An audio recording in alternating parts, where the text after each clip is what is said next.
Hello coder army, कैसे हैं आप सब लोग। आई होप आप सब अच्छे होंगे। आज की क्लास में हम सीखने वाले हैं यूज इफेक्ट हुक के बारे में। रिएक्ट में दो हुक जो सबसे ज्यादा इंपॉर्टेंट है वो है यूज स्टेट हुक और यूज इफेक्ट हुक। और आज हम यूज इफेक्ट हुक को बिल्कुल फर्स्ट थॉट प्रिंसिपल की हेल्प से समझने वाले हैं। और आज के लेक्चर के बाद आपको कभी भी इस हुक के बारे में और पढ़ने की जरूरत नहीं पड़ेगी। तो चलो फिर बिना किसी देरी के वीडियो को स्टार्ट करते हैं। स्टार्ट करने से पहले वीडियो को लाइक कर दो, चैनल को सब्सक्राइब करते नहीं हो गलत बात है, और एक प्यारा सा कमेंट ड्रॉप। चलिए हम आते हैं अपनी स्क्रीन की ओर। तो यार पहला सवाल आपका होगा कि भैया ये यूज इफेक्ट हुक होता क्या है। बिल्कुल सही बात है, ये यूज इफेक्ट हुक है क्या। तो इसको एक बार गूगल ही कर लेते हैं, यूज इफेक्ट इन रिएक्ट। तो यहां पे ये कुछ डेफिनेशन इसने दे रखी है कि the use effect hook in React allows functional component to perform side effects. कुछ समझ आया? जब मैंने भी पढ़ा था से पहली बार मेरे भी कुछ समझ नहीं आया। इवन अगर आप इसको रिएक्ट के डॉक्यूमेंटेशन में भी खोल के देखोगे कुछ समझ नहीं आएगा। चलो समझते हैं इसको सेंस बनाते हुए। मैं आपके सामने रखता हूं एक प्रॉब्लम स्टेटमेंट। प्रॉब्लम स्टेटमेंट बहुत ही सिंपल सी है। आपको एक यूआई बिल्ड करना है रिएक्ट की हेल्प से, जहां पे आप किसी एपीआई का इस्तेमाल करोगे जो कि अभी हमारी गिटहब की एपीआई है, जिसको मैं कॉल करूंगा, जो कि मुझे 30 आइटम क्या करेगी, रिटर्न करके देगी। और मुझे उन यूजर की फोटो को यूआई के ऊपर डिस्प्ले करना है। जैसे ये यूजर है तो इसकी फोटो ये रही, ऐसे इन 30 के 30 यूजर की फोटो को मुझे क्या करना है, अपने यूआई के ऊपर डिस्प्ले करना है। ऐसे करके कुछ दिखेंगी 30 की 30 फोटो, पहली यहां पे, दूसरी यहां पे, तीसरी यहां पे, चौथी यहां पे, इस तरीके से ये काम हमें करना है। पर इसको हम रिएक्ट में कैसे कर सकते हैं। जावास्क्रिप्ट में हमने सीखा था कि गिटहब यूजर की प्रोफाइल को हम फैच कर सकते हैं, उसके बाद यूआई में दर्शा सकते हैं। लेकिन यहां पे हम वो काम कैसे कर पाएंगे, कुछ समझ नहीं आ रहा। कैसे करेंगे भैया? एक काम करते हैं ना, कोड लिखते हैं प्यारा सा, खुद ब खुद समझ आता जाएगा। तो आज आ जाते हैं हम अपने लेक्चर 5 में। तो ये रहे हमारे लेक्चर 5, सॉरी डे 5 है, सॉरी। वो भैया इतनी सारी क्लासेस लेते रहते हैं पैरेलल में कि बैच के बच्चों को भूल जाते हैं, यूट्यूब वालों को पैसे कमाने में बहुत बिजी हो गए हैं। चलो कोई नहीं दोस्तों। तो हमें इसको इंस्टॉल करना है npm create vite@latest। तो ये हमसे कुछ सवाल पूछेगा। वीट प्रोजेक्ट है, रिएक्ट के ऊपर है, जावास्क्रिप्ट नो, और इंस्टॉल कर देते हैं इसे। तो हमारा प्रोजेक्ट यहाँ पे इंस्टॉल हो चुका होगा। डे 5 के अंदर अगर हम आते हैं, ये रहा। हो गया, ये अभी भी चल ही रहा दोस्तों, ये काफी समय ले रहा है। ओके, तो हमारा प्रोजेक्ट यहाँ पे स्टार्ट हो चुका है। ये जो एक बेसिक सा प्रोजेक्ट है, तो इसको थोड़ा क्लीन करते हैं हम। अपने सोर्स फोल्डर के अंदर आते हैं और इसको मिनिमाइज करता हूं। main.jsx के अंदर आए तो फिलहाल के लिए मैं CSS वगैरह हटा देता हूं। हम आते हैं अपने सीधा app.jsx के अंदर। अभी यहाँ पे बहुत सारा कोड लिखा है, सबको हटा दो। तो फंक्शन ऐप, पहले थोड़ा सा बेसिक सा हम कुछ बिल्ड करते हैं। ओके, और एक्सपोर्ट डिफॉल्ट ऐप को हम कर देते हैं। चलिए, जो हमारा बेसिक काम था। तो यहाँ पे हम क्या करने वाले हैं, रिटर्न कराने वाले हैं किसको, रिटर्न अपनी GSX को। यहां पे मैं उन गिटहब यूजर की प्रोफाइल को डिस्प्ले कराने वाला हूं। तो फिलहाल के लिए मैं यहां पे लिख देता हूं गिटहब यूजर, यही काम करूंगा। हाँ, तो अगर अभी हम अपने यूआई को चेक करें तो यहां पे गिटहब यूजर लिखा हुआ आएगा। लेकिन मुझे ये नहीं चाहिए, मुझे यहां पे क्या चाहिए, इसके बाद जो 30 के 30 यूजर मैं लेके आया हूं उनकी फोटो यहां पे डिस्प्ले हो। तो उसके लिए मुझे क्या करना पड़ेगा, क्योंकि मेरे पास एपीआई तो पड़ी हुई है वाली गिटहब की एपीआई जो कि फ्री है, इसको मुझे कॉल करना पड़ेगा। तो इसको मैं कॉल कैसे कर सकता हूं, तो भैया मुझे इसके अंदर एक फंक्शन क्रिएट करना पड़ेगा, एक असिंक फंक्शन। हाँ, मैं यहां पे असिंक अवेट का प्रयोग करूंगा। असिंक फंक्शन, इसका नाम हम दे देते हैं गिटहब प्रोफाइल। ओके, और यहां से मैं उनको कॉल करूंगा। कैसे करूंगा कि कॉन्स्ट रिस्पॉन्स अवेट फैच, उनकी इंफॉर्मेशन को फैच करो जो यहां पे रखे गए। और एक बार जब मेरे पास उत्तर आ जाता है उसके बाद मैं क्या करता हूं, रिस्पॉन्स को जेसोन में कन्वर्ट कर देता हूं, जो कि हमें जावास्क्रिप्ट का ऑब्जेक्ट लाके देता है। ओके, तो यहां से मुझे क्या मिल जाएगा, बताइए यहां से मुझे क्या मिलेगा। जब मैं ये कॉल करूंगा तो मुझे ये एरे रिटर्न होके मिलेगा। ये जो एरे है ना, हाँ, ये मुझे क्या हो जाएगा, रिटर्न होके मिल जाएगा, जो कि किसके अंदर होगा, डेटा के अंदर चला जाएगा। पर अभी तो मैंने इस गिटहब प्रोफाइल वाले को कॉल ही नहीं किया, तो कॉल भी तो करना पड़ेगा इस फंक्शन को। ऑटोमेटिकली कॉल थोड़ी हो जाएगा, ये मैंने फंक्शन बनाया है, हाँ, इसको कॉल भी करना पड़ेगा। और इवन मैं यहाँ पे अवेट लिखना भी भूल चुका हूं, उसको भी मुझे करना पड़ेगा, क्योंकि ये भी मेरा प्रॉमिस रिटर्न करता है, ये भी प्रॉमिस रिटर्न करता है, जिसको सॉल्व होने में कुछ समय लगेगा। अब मान लीजिए अभी हमारा यूआई कैसा दिख रहा है, अगर अभी के लिए हम देखें हमारा यूआई कैसा दिख रहा है, यहाँ पे कैसा दिख रहा है भाई, ये अभी सिंपल सा हमारा यूआई यहाँ पे नजर आ रहा है। ओके, तो यहाँ पे क्या हो रहा है, सबसे पहले हम मेन डॉट जीएसएक्स के अंदर गए होंगे, यहां से इसने ऐप फंक्शन को कॉल किया होगा, हाँ ये असिंक फंक्शन है, हाँ तो इसने गिटहब प्रोफाइल को देखा होगा, इसने इस फंक्शन को कॉल करा होगा, कॉल करा, हाँ यहाँ पे अवेट फैच है, तो इसको आने में समय लगेगा, तो क्या करता है जो बाकी की चीजें उनको एग्जीक्यूट करना शुरू हो जाते हैं, तो इसलिए ये रिटर्न होके आपको गिटहब यूजर यहाँ पे दे रहा है, और ये जो कोड है ये बाद में चलता रहेगा, ये रिस्पॉन्स बाद में आता रहेगा। ये हमने पहले भी देखा था कि असिंक फंक्शन क्या होते हैं, जब भी हम असिंक फंक्शन होते हैं वो वेट कराते हैं, तो जावास्क्रिप्ट जो होता है वो किसी का वेट नहीं करता, तो सेम रिएक्ट भी वही है, जावास्क्रिप्ट ही है एट द एंड, हाँ तो वो देखेगा कि भैया यहाँ पे वेट करना है, तो वो यहाँ पे वेट नहीं करेगा, किसको देता है, वेब एपीआई को, कि जब आ जाए मुझे बता देना, तब तक मैं बाकी इंस्ट्रक्शन को एग्जीक्यूट कराता हूँ, तो वो यहाँ से मुझे क्या कर देगा, ये गिटहब यूजर को रिटर्न करके दे देगा। क्लियर, तो इवन मैं आपको दिखा भी देता हूँ कि जब मेरे पास डेटा आ जाएगा तो कैसे दिखेगा, कंसोल लॉग डेटा जब मेरे पास आ जाएगा, इसको मैं एक बार वो कर देता हूँ, इंस्पेक्ट पे चलते हैं, तो हम देखेंगे हमारे पास जो डेटा है वो आ चुका है, एरे 30। अब आप बोलोगे भैया ये दो बार क्यों आया, एक बार ये आया एक बार आया, दो एरे दिख रहे हैं ना मुझे, दोस्तों ये आपको ये स्ट्रिक्ट मोड की वजह से दिख रहे हैं, ये जो स्ट्रिक्ट मोड मैंने यहाँ पे लिखा ना इसकी वजह से दिख रहे हैं, इसको अभी हटा देते हैं, इसका यूज केस में आने वाले लेक्चर में आपको एक्सप्लेन करूंगा, फिलहाल के लिए इसको ऐसे ही रहने दो।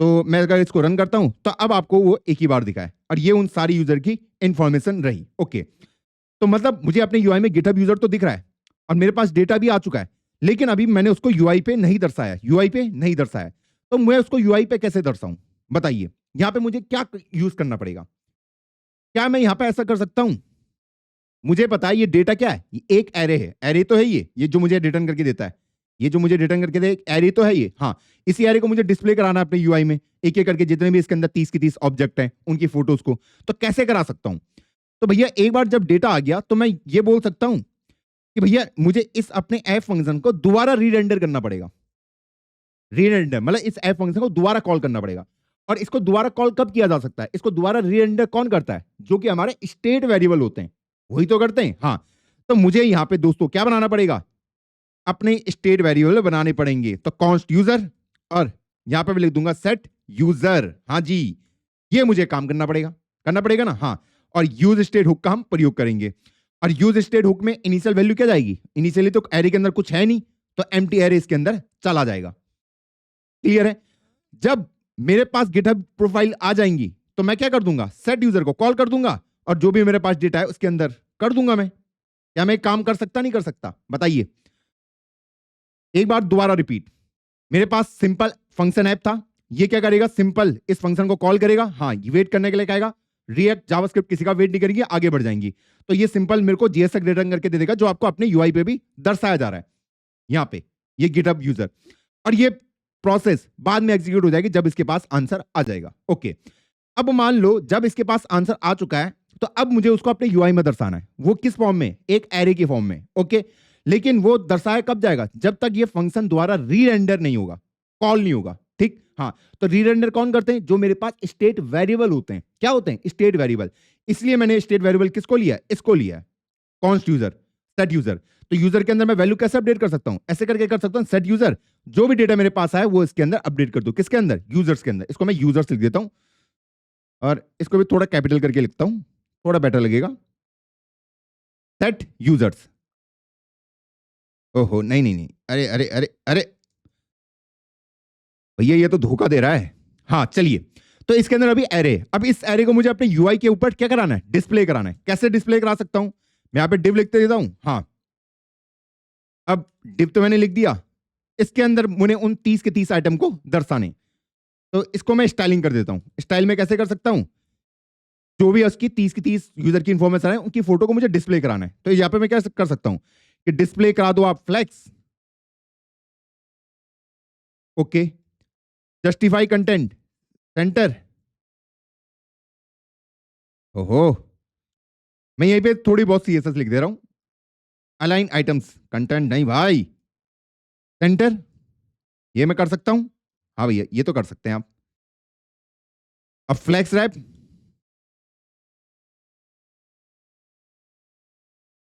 फ्लेक्स रैप, इसको रैप कर देना,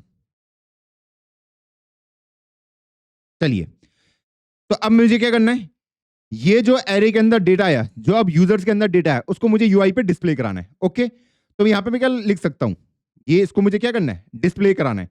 तो यहाँ पे मैं जावास्क्रिप्ट क्या कर रहा हूं, मैं मैपिंग कर रहा हूं। मैपिंग का आप बहुत ज्यादा प्रयोग करोगे, यूजर्स डॉट मैप। क्योंकि यूजर डॉट मैप का प्रयोग क्यों कर रहा हूं मैं, क्योंकि मुझे पता है ये मुझे एक एरे रिटर्न करके देता है। क्या रिटर्न करके देता है, एरे।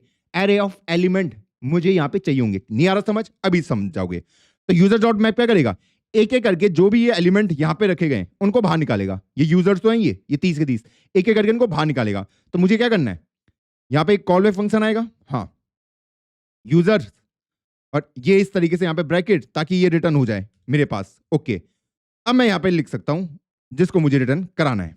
किसको कराना है, इमेज वाले को मुझे यहाँ पे रिटर्न कराना है। इमेज, इमेज स्लैश, यहाँ पे मैं सोर्स दे सकता हूं। सोर्स क्या होगा मेरा, जावास्क्रिप्ट लिख रहा हूं, तो यहाँ पे मुझे लिखना पड़ेगा यूजर डॉट अवतार यूआरएल, ये वाला, क्योंकि इसी के अंदर फोटो रखी गई है। ठीक है, हाइट विड्थ मैं दे देता हूं फोटोज की, तो 100 पिक्सल, विड्थ भी मैं यहाँ पे 100 पिक्सल दे देता हूं फिलहाल के लिए। चलिए, ये काम मैं कर चुका हूं। ओके, अब आप बोलोगे भैया ये कोड आपने इस तरीके से क्यों लिखा, ये कोड ऐसा क्यों लिखा होगा, और मैंने यहां पे मैप का प्रयोग क्यों करा। पहले खुद से सवाल पूछो, मैप का इस्तेमाल हम क्यों करते हैं। क्योंकि मुझे उनकी फोटो को डिस्प्ले कराना था। मैप मुझे क्या रिटर्न करके देता है, जब आप यूजर डॉट मैप, तो ये आपको रिटर्न करके क्या देता है, एक एरे देता है। क्या देता है, एरे। और एरे के अंदर वो सारे एलिमेंट होंगे। कौन सा एलिमेंट, ये जो इमेज एलिमेंट है, इसको मैं रिटर्न कर रहा हूं। तो जो नया एरे आपको मिलेगा, जो क्या मिलेगा आपको, नया एरे, मैं आपको दिखा देता हूं, वो मिलेगा आपको 30 एलिमेंट उसके अंदर प्रेजेंट होंगे। कौन से वाले, जो कि मैंने अभी यहां पे इमेज वाले बनाए हैं। क्योंकि मुझे पता है कि इस एरे को ये रीरेंडर कर देता है। यहां पे आप लिख सकते हैं जीएसएक्स को इसके अंदर इस तरीके से लिख सकते हैं, लिख सकते हैं ना। अगर आपको जीएसएक्स के अंदर जावास्क्रिप्ट को लिखना हो तो आप इस तरीके से लिख सकते हैं। हाँ, और हमने देखा था पहले लेक्चर में कि वो एरे के जितने भी एलिमेंट है उनको क्या कर देता है, रेंडर कर देता है, उनको समझ सकता है। जैसे हम वैल्यू लिखते थे, अगर मुझे यहाँ पे कोई नंबर लिखना हो, कोई जावास्क्रिप्ट का वेरिएबल इस्तेमाल करना हो, तो मैं यहाँ पे 20 लिख सकता हूँ। इवन मैं यहाँ पे क्या लिख सकता हूँ, एक एरे को भी दर्शा सकता हूं ऐसे। ये इसको भी समझ सकता है, समझ सकता नहीं समझ सकता। आप अगर ना यहाँ पे भी जाओगे तो यहाँ पे आपको नजर आ जाएगा 10, 30, 50। तो ऐसी यूजर डॉट मैप क्या कर रहा है, मुझे पता है मैं उसको डिव के अंदर लिख रहा हूं। ठीक, तो यूजर डॉट मैप मुझे क्या कर रहा है, एक एरे रिटर्न करके देगा, और एरे के अंदर ये इमेज एलिमेंट्स प्रेजेंट होंगे, 30 इमेज एलिमेंट, जिसको वो यूआई के ऊपर दर्शा सकता है। गोल क्लियर है। ये क्यों लिखा दोस्त, इसका प्रयोग आप बहुत ज्यादा करोगे। किसका, यूजर्स डॉट मैप का। हमने जाना था ना फर्स्ट और सेकंड लेक्चर में कि एरे को भी वो कर देता है, रेंडर कर देता है। सेम यहाँ पे कि अगर उसके अंदर एलिमेंट प्रेजेंट है उनको भी रेंडर करो, कर सकता है। चलिए, अब अगर हम अपने यूआई को देखें तो यहाँ पे हमें ये 30 की 30 फोटो यहाँ पे नजर आ रही हैं। इसको थोड़ा अगर हम बेटर करने की कोशिश करें, गैप 10 पिक्सल, क्या इससे फर्क पड़ेगा कुछ, हाँ, ये लीजिए आपकी फोटो आ गई जो आपको दर्शानी थी 30 के 30 यूजर की। ओके, अब आपको यहां पे कुछ डिफरेंस नजर आ रहा है, कुछ गलत हुआ है हमारे कोड के साथ। मेरा सवाल आप लोगों से है, क्या ये जो अभी हमने फ्लो यहां पे लिखा है कोड का, क्या इससे कुछ हुआ है। देखो इनिशियली अब ये कैसे काम किया होगा एक बार उसको समझते हैं। इनिशियली जब सबसे पहले बार ये ऐप फंक्शन कॉल हुआ होगा, उस समय यूजर्स के अंदर एक एम्प्टी अरे गया होगा इनिशियली, हाँ, और उसके बाद उसने गिटहब प्रोफाइल वाले को कॉल किया होगा, हाँ। तो गिटहब प्रोफाइल ने इसको कॉल किया, इसने कहा भैया मैं यहां से डेटा उठा के लाऊंगा, तब तक वेट करना पड़ेगा। तो ये तो वेट करेगा नहीं, तो वो यहां से इस जीएसएक्स को रिटर्न कर देगा। तो गिटहब यूजर आपको रिटर्न हो जाएगा, और ये वाला जो नीचे वाला कोड है वो भी आपको रिटर्न हो जाएगा कि डिव स्टाइल, हाँ। तो यूजर्स के अंदर इनिशियली क्या है, एम्प्टी अरे, तो ये अंदर वाला तो कुछ चलेगा ही नहीं, तो आपको सिर्फ गिटहब प्रोफाइल यूजर ही दिखेगा। लेकिन जैसे ही डेटा आ जाएगा, जैसे ही क्या आ जाएगा मेरे पास, डेटा आ जाएगा, डेटा आ गया, उसके बाद आप क्या कर रहे हो, आप सेट यूजर को दोबारा से क्या कर रहे हैं, क्या बोल रहे हो कि इस फंक्शन को दोबारा रीरेंडर करो, और ये उसकी अपडेटेड वैल्यू है जो आप इंटरनेट से उठा के लाए हैं। ओके, तो ये ऐप फंक्शन फिर से कॉल होगा, ध्यान से समझिए, ऐप फंक्शन फिर से कॉल होगा, हाँ। ये यूजर के अंदर जो लेटेस्ट वैल्यू होगी, ये वाले एरे के अंदर जो रखी गई है वो आ जाएंगी, ये जो एरे है, हाँ, ये यूजर्स के अंदर आ जाएंगी। ओके, फिर से ये सारी इंस्ट्रक्शन एग्जीक्यूट होंगी जो भी यहाँ पे लिखी है, हाँ। फिर ये गिटहब प्रोफाइल वाला फिर से कॉल करेगा, फिर से आपका ये फैच वाला कॉल होगा, ये बोलेगा वेट करना है, इसने कहा चलो वेट करना है, तब तक मैं नीचे वाले इंस्ट्रक्शन को एग्जीक्यूट कर देता हूं। तो गिटहब यूजर आ जाएगा, और फिर आपका ये रिटर्न हो जाएगा। कौन सा, जो भी यूजर के अंदर डेटा रखा था, जो लेटेस्ट डेटा आया था वो आपने मैप करके रिटर्न करा दिया। लेकिन कुछ देर बाद जब डेटा आ जाएगा फिर से ये वाला फंक्शन कॉल हो जाएगा, फिर से कॉल हो जाएगा। कौन सा? कि भैया अब डेटा आ चुका है, रिस्पॉन्स के अंदर डालो, रिस्पॉन्स को जेसोन में कन्वर्ट करो और डेटा के अंदर डालो और फिर से इसको एग्जीक्यूट कराओ, इस ऐप फंक्शन को दोबारा से रीरेंडर कराओ। फिर से हम इसको रीरेंडर करेंगे। यूज स्टेट वाला क्या करेगा? जो लेटेस्ट वैल्यू है यूजर्स के अंदर चले जाएगी, जो अभी आप डेटा उठा के लाए थे, ये डेटा 30 आइटम का, ये इसके अंदर चला जाएगा और फिर से क्या होगा? ये गिटहब प्रोफाइल वाला इस फंक्शन को कॉल करेगा। तो यहां पे क्या हो गया कि एक ही काम बार बार होता जा रहा है। हमारा जो कोड है वो इतनी ज्यादा बार रीरेंडर हो रहा है, हम सोच भी नहीं सकते। मैं आपको दिखा भी देता हूं यूआई के ऊपर console.log हेलो करके मैं आपको दिखाता हूं ये कितनी ज्यादा बार फंक्शन कॉल यहां पे हो रहा है जब हमने इस तरीके से कोड लिखा। मैं अगर इसको इंस्पेक्ट करके आपको दिखाने की कोशिश अगर मैं करता हूं और मान लो मैं इसको अगर ऐसे कर दूं, ये देखो हेलो कितनी बार प्रिंट हो चुका है, ये बढ़ता जा रहा है क्योंकि आपका जो ये है इतनी ज्यादा बार री रेंडर हो चुका है। ये देख लो भाई, ये देख लो, अब ये फेल भी हो गया। Uncaught promise fail to connect, sorry ये अभी नीचे चल ही रहा है। ये मेटामास्क का ही, ये हमारा इशू नहीं है। मेटामास्क वगैरह मेरे इसके अंदर इंस्टॉल है जब मैं ब्लॉकचेन में कोड लिखता हूं। ओके, आप देख रहे हो ये कितनी बार रीरेंडर हो रहा है, मैंने इसके अंदर लिखा है। तो आप सोचो गिटहब प्रोफाइल वाला कितनी बार कॉल हो रहा है, बार बार कॉल हो रहा है। ये देखो अभी भी हेलो चल ही रहा है। इसको मैं स्टॉप कर देता हूं वरना इसकी मौत हो जाएगी भाई, इसको बंद कर देता हूं। ये गिटहब प्रोफाइल वाला कितनी ज्यादा बार ये फंक्शन कॉल हो चुका है। क्यों हो रहा है? क्योंकि भैया जब इनिशियल यूजर के अंदर ये एम्प्टी एरे गया था तो इसने क्या करा, गिटहब प्रोफाइल वाले को कॉल किया। उस समय तो कुछ डेटा था नहीं, इसने बोला डेटा को लाना है। तो उस टाइम में तो इसने गिटहब यूजर को क्या कर दिया, रिटर्न करा दिया, क्योंकि अंदर तो कुछ रिटर्न हो नहीं सका, क्योंकि यूजर्स क्या है इनिशियली एक एम्प्टी एरे। लेकिन जैसे ही डेटा आ जाएगा तो भैया ये अवेट वाला चल जाएगा, हाँ रिस्पॉन्स के अंदर चला गया, फिर डेटा के अंदर चला जाएगा और ये इसको सेट यूजर को डेटा के साथ फिक्स कर देगा। ओके, तो इससे क्या होता है, ये फंक्शन दोबारा कॉल होता है, रीरेंडर होता है। अगर ये रीरेंडर हुआ तो अब यूजर के अंदर लेटेस्ट डेटा गया है जो अभी आपने इंटरनेट से उठा के लाए हो, गिटहब यूजर की प्रोफाइल। अब नीचे वाली इंस्ट्रक्शन एग्जीक्यूट होगी, फिर से हमारा फंक्शन कॉल हो रहा है। तो मैं एक ही चीज में बार बार फंसता जा रहा हूं, फिर से कॉल हो रहा है। मैं यहां पे क्या चाहता था कि ये गिटहब प्रोफाइल वाला सिर्फ एक ही बार कॉल हो, ऐसे मल्टीपल टाइम बार बार कॉल ना होते जाए। क्या इसको हम पॉसिबल बना सकते हैं? प्रॉब्लम स्टेटमेंट समझ आई? क्योंकि ये फंक्शन बार बार कॉल हो रहा है, बार बार। मैं चाहता हूं एक ही बार कॉल हो भाई, एक ही बार तो कॉल करना है, बार बार नहीं करना कि हाँ अगर ये रीरेंडर हो रहा है तो मैं नहीं चाहता कि गिटहब प्रोफाइल वाला दोबारा से कॉल हो। तो इसके लिए ही हम किसका प्रयोग करने वाले हैं, अब आप समझे, यूज इफेक्ट हुक। जब भी आपको कुछ भी डेटा को फेच कराना है, आप चाहते हो कि भैया वो एक ही बार चले, बार बार ना चले रीरेंडर होने पे, तो आप यूज इफेक्ट हुक का प्रयोग कर सकते हैं। तो ये लेता है एक कॉल बैक फंक्शन, हाँ, और यहां पे हम देते हैं एक एम्प्टी एरे, एक एम्प्टी एरे, इसको हम डिपेंडेंसी एरे भी बोलते हैं। ओके, अभी इसके बारे में समझाऊंगा ये क्या क्या होता है। ओके, और मैं इसके अंदर वो कोड लिखूंगा, इसके अंदर मैं कोड लिखूंगा। अब यूज इफेक्ट हुक की खासियत क्या है अभी आपको पता चलेगी। तो अगर मैं इसको दोबारा से वो करता हूं, ओपन, मैं वीट पे चलता हूं और open in integrated terminal open करता हूं, npm run dev। मैंने इसको ओपन किया, ये देखो 30 यूजर की प्रोफाइल आ चुकी है। मैं अगर इसको इंस्पेक्ट भी करूं, अब आप देखोगे यहां पे सिर्फ एक ही बार हेलो प्रिंट हुआ है।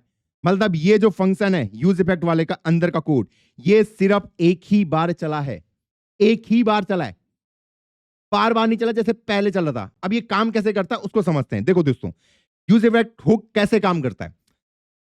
सबसे पहले जब ऐप फंक्शन सबसे पहले रेंडर हुआ होगा, यूजर के अंदर गया होगा एक एम्प्टी एरे, ठीक, हाँ। यूज इफेक्ट हुक क्या करता है कि इसके अंदर जो फंक्शन होता है ये एग्जीक्यूट होगा। ये क्या होगा, एग्जीक्यूट होगा। ये जो आपने इसके अंदर ये कॉल बैक फंक्शन दे रखा है इतना बड़ा, हाँ, ये पूरा एग्जीक्यूट होगा, लेकिन ये पहले नहीं होगा, पहले नहीं होगा।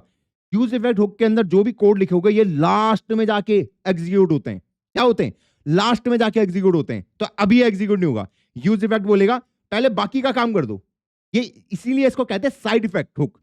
इस साइड वाला जो काम है, जो बाहर से जब भी मुझे वेब एपीआई कॉल फैच वगैरह करना हो, इनको लास्ट में करो, क्योंकि आपको पता है कि वो समय लेंगे। तो आप क्या करोगे कि भैया ये बोलता है कि इसके अंदर जो ये कॉल बैक फंक्शन लिखा है ना, इसको मैं कॉल नहीं करने वाला इनिशियली, पहले बाकी का काम कर दो। तो ये बाकी का काम में क्या होगा कि आपको गिटहब यूजर वाला रिटर्न हो जाएगा और जो भी कोड यहां पे लिखा वो रिटर्न हो जाएगा। लेकिन इनिशियली यूजर्स क्या था, यूजर इनिशियली क्या था, एक एम्प्टी एरे था। तो इनिशियली तो कुछ भी क्या नहीं होगा, डेटा डिस्प्ले नहीं होगा। जब एक बार सारे कोड एग्जीक्यूट हो गए, लास्ट में जाके हमारा यूज इफेक्ट हुक एग्जीक्यूट होता है। और ये भी आपके रिएक्ट के अंदर से ही आता है। ये कब होगा? लास्ट में जाके, जब सारा काम हो जाएगा। अब ये यहां पे जाएगा और इस पूरे कोड को एग्जीक्यूट करेगा। क्या करेगा? जो भी कोड यहां पे लिखा है इनको एग्जीक्यूट करेगा, इस कॉल बैक फंक्शन को कॉल करेगा। जब ये कॉल बैक फंक्शन कॉल हुआ तो इसके अंदर जितना भी कोड है वो एग्जीक्यूट होगा। क्या होगा? गिटहब प्रोफाइल है, इस कोड को देखो, इसको देखा, इस फंक्शन को कॉल किया, यहां से आपके लिए डेटा फैच करा, उसके बाद उसको जेसोन में कन्वर्ट किया, और अब आपने यहां पे लिख दिया सेट यूजर्स डेटा कि भैया इस फंक्शन को मुझे दोबारा से री रेंडर करना है। क्या करना है? री रेंडर।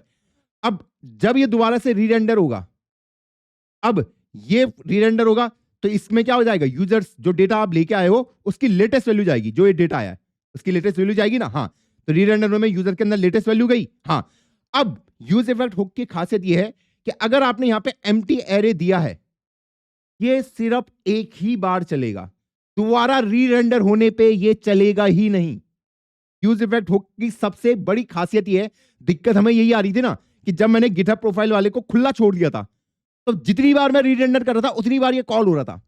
यूज इफेक्ट हुक की खासियत ये है कि भैया आप इसको इसके अंदर रख दो, यहां पे एक एम्प्टी एरे रख दो, ये सिर्फ एक ही बार कॉल होगा, दोबारा री रेंडर होने में ये कॉल नहीं करेगा, अपने कॉल बैक फंक्शन को दोबारा नहीं करेगा। ये यूज इफेक्ट हुक की सबसे बड़ी खासियत है दोस्त। क्या कॉन्सेप्ट क्लियर? हाँ, तो अब जब ये दोबारा से री रेंडर हुआ, यूजर के अंदर लेटेस्ट डेटा गया है, यूजर इफेक्ट तो वैसे भी लास्ट में कॉल होता है, इसको देखेगा नहीं। गिटहब यूजर आया, अब उसने यहां से आपकी सारी जितनी भी फोटो थी उनको उसने यूआई पे डिस्प्ले करा दिया। क्या अब लास्ट में जाके क्या यूज इफेक्ट हुक रन होगा? नहीं होगा। यूज इफेक्ट हुक सिर्फ पहली बार ही चलता है रेंडर में, री रेंडर में नहीं चलेगा। बस कंडीशन ही होनी चाहिए कि आपको यहां पे एम्प्टी एरे देना पड़ेगा दोस्त। क्या देना पड़ेगा? एक एम्प्टी एरे।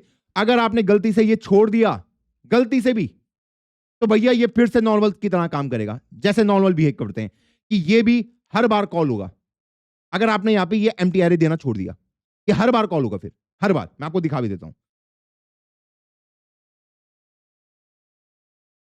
ये देख लो, हर बार कॉल हो रहा है। ये देखो हेलो कितनी बार प्रिंट हो रहा है, कितनी बार, तो मतलब ये फंक्शन बार बार एग्जीक्यूट हो रहा है। कौन सा वाला? Use effect. तो इसलिए मैं यहां पे एक एम्प्टी एरे देता हूं, जिसको हम डिपेंडेंसी एरे भी कहते हैं। ओके, हाँ। तो अब अगर इसको ये करूं तो अब आप देख सकते हो, अब यहां पे एक चीज दे रहा है, बार बार ये एरर आ रहा है, each child in a list should have a unique की प्रॉप। ओके, ये एरर आ रहा है इसकी वजह से कि भैया ये जो इमेज है ना, हाँ, ये इस डिव एलिमेंट का चिल्ड्रन है।